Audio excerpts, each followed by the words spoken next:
Dedi Mulyadi, dari kampung kecil untuk Jawa Barat yang bermartabat. Di balik jalanan kecil yang dikelilingi sawah, di sebuah desa yang sering tak terlihat di peta besar, lahir seorang anak laki-laki yang bernama Dedi Mulyadi. Bukan anak dari konglomerat, bukan pula dari tokoh besar. Ia hanya anak dari seorang ayah yang pensiunan tentara dan ibu rumah tangga yang aktif membantu warga sekitar.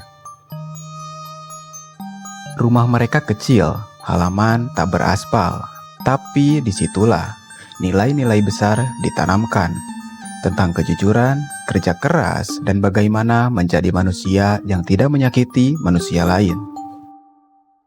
Waktu itu, Dedi tidak tahu akan jadi apa. Tapi satu hal pasti, ia tahu rasanya hidup dalam kekurangan, tahu seperti apa wajah ketidakadilan, dan tahu bagaimana rasanya tak dianggap. Saat teman-temannya sibuk mengejar popularitas, Dedi justru mulai mengajukan pertanyaan. Mengapa kemiskinan dianggap biasa? Mengapa orang kecil selalu kalah dalam hukum? Mengapa suara rakyat hanya didengar saat kampanye datang? Ia mencari jawaban bukan di ruang kelas, tapi di lorong-lorong organisasi, di tengah para buruh yang mengeluh upah, dan di pasar-pasar yang bising oleh keluhan. Disitulah ia mulai sadar bahwa bicara soal keadilan tidak cukup dari kejauhan. Perubahan harus diperjuangkan, meski dengan resiko kehilangan banyak hal. Tahun 1999, Dedi Mulyadi, atau yang sering disebut Kang Dedi, melangkah ke DPRD Purwakarta. Usianya muda, gagasannya pun dianggap terlalu idealis. Banyak yang menertawakannya, tapi Kang Dedi tetap jalan. Baginya lebih baik disebut gila karena memperjuangkan yang benar daripada diam demi aman. Karena diam dalam banyak hal adalah bentuk lain dari pengkhianatan. Tak butuh waktu lama, publik mulai membuka mata. Kang Dedi bukan politisi biasa. Ia bicara dengan data, tapi juga dengan rasa. Ia keras, tapi jujur. Ia idealis, tapi tidak buta realita. Tahun 2008, Kang Dedi menjadi wakil bupati.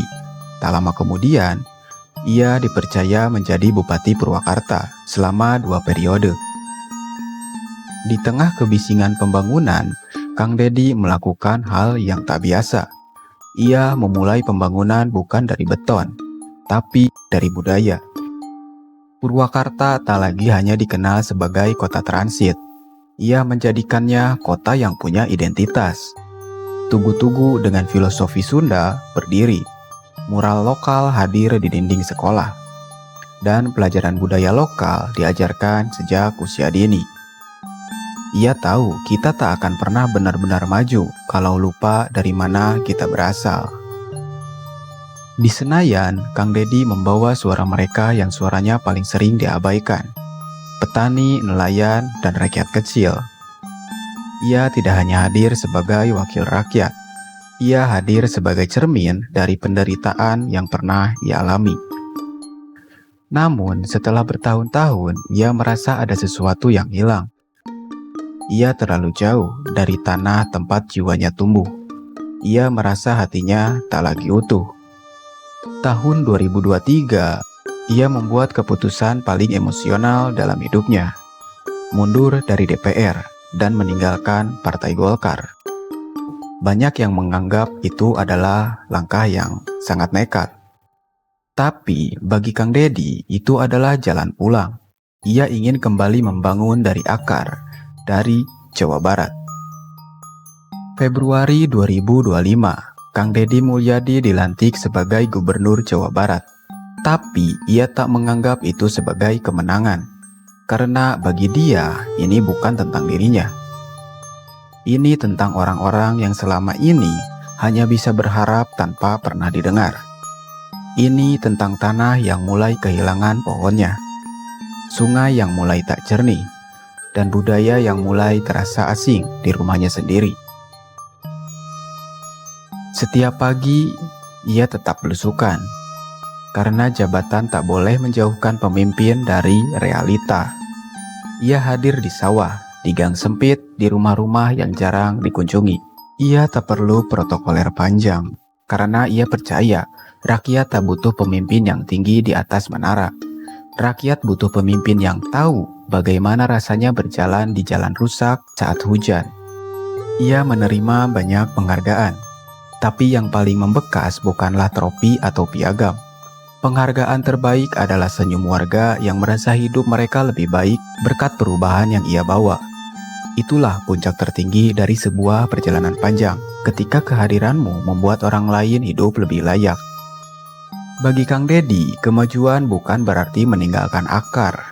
Jawa Barat harus bisa jadi teladan, di mana pembangunan dan pelestarian alam berjalan beriringan.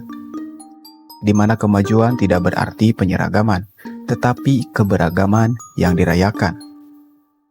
Ia bukan yang pertama dan mungkin bukan yang terakhir.